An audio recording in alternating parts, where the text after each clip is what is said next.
আসসালামু আলাইকুম। আশা করি সবাই অনেক অনেক ভালো আছেন। আজ আমার নাস্তার প্লেটে একটু খেয়াল করুন। শুরুতেই আমি নিয়ে নিলাম সুন্দর একটা পরিষ্কার প্লেট। আর তাতে এক এক করে সাজিয়ে নিচ্ছি একদম নরম তুলতুলে গরম চালের আটার রুটি। আমি আজকে প্লেটটা সুন্দর করে সাজানোর জন্য ঠিক ৩টা রুটিই নিয়েছি।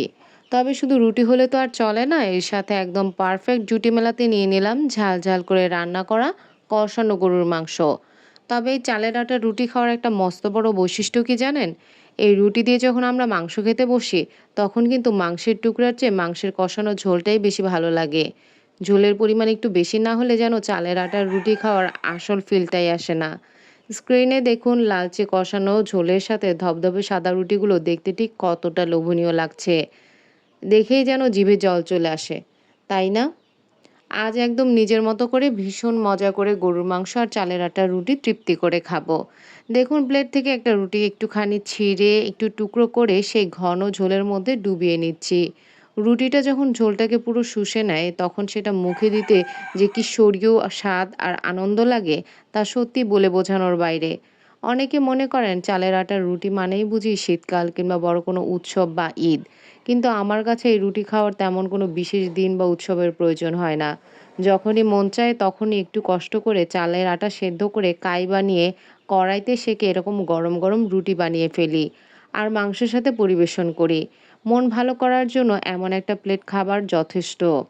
আসলে এই দুনিয়ায় সুন্দর করে গুছিয়ে খেতে পারাটা যেমন একটা আর্ট বা শিল্প, ঠিক তেমনি নিজের হাতে সুন্দর করে রান্না করতে জানাটাও কিন্তু মস্ত বড় একটা শিল্প।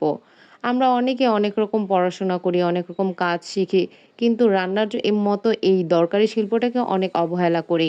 আমি পার্সোনালি মনে করি আমার পছন্দের খাবারটা আমি নিজে কষ্ট করে রান্না করে তারপর মনের মতো করে সাজিয়ে নিজে খাওয়া, এর চেয়ে বড় শান্তি আর তৃপ্তির বিষয় এই পুরো পৃথিবীতে আর দ্বিতীয়টি নেই। নিজের হাতের রান্নায় যে এক আলাদা একটা ভালোবাসা মায়া মিশে থাকে, তা দুনিয়ার কোনো নামি দামি 5 স্টার রেস্টুরেন্টের শেফের রান্নাতেও খুঁজে পাওয়া যাবে না।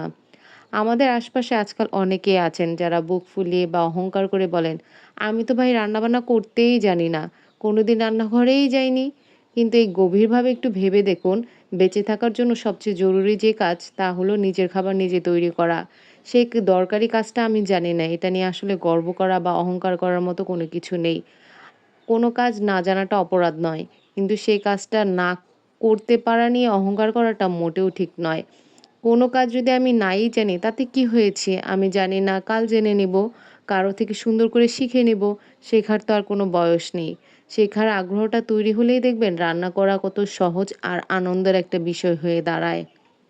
একবার যদি আপনি নিজে কষ্ট করে রান্না করা শিখে যান, তখন নিজের ইচ্ছামতো একেক দিন একেক রকম নতুন নতুন খাবার তৈরি করতে পারবেন।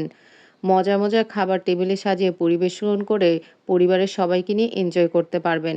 তাই আসুন রান্নাকে ভয় না পেয়ে এটাকে সুন্দর একটা শিল্প হিসেবে গ্রহণ করি। গল্প করতে করতে আমার প্লেটের চালের রুটি আর মাংসের ঝোল কিন্তু একদম শেষ হয়ে গেল। পেট আর মন দুটোই একদম ভরে গেছে। তো বন্ধুরা, আজকে চালের আটার রুটির সাথে গরুর মাংসের ঝোলের এই কম্বিনেশনটা আপনাদের কার কার আমার মতো অল টাইম ফেভারিট? আর রান্না জানা নিয়ে আমার আজকের এই কথাগুলো আপনাদের কেমন লাগলো? কমেন্ট করে কিন্তু অবশ্যই আমাকে জানাবেন। সবাই ভালো থাকবেন, সুস্থ থাকবেন, নিজের যত্ন নিবেন। আল্লাহ হাফেজ।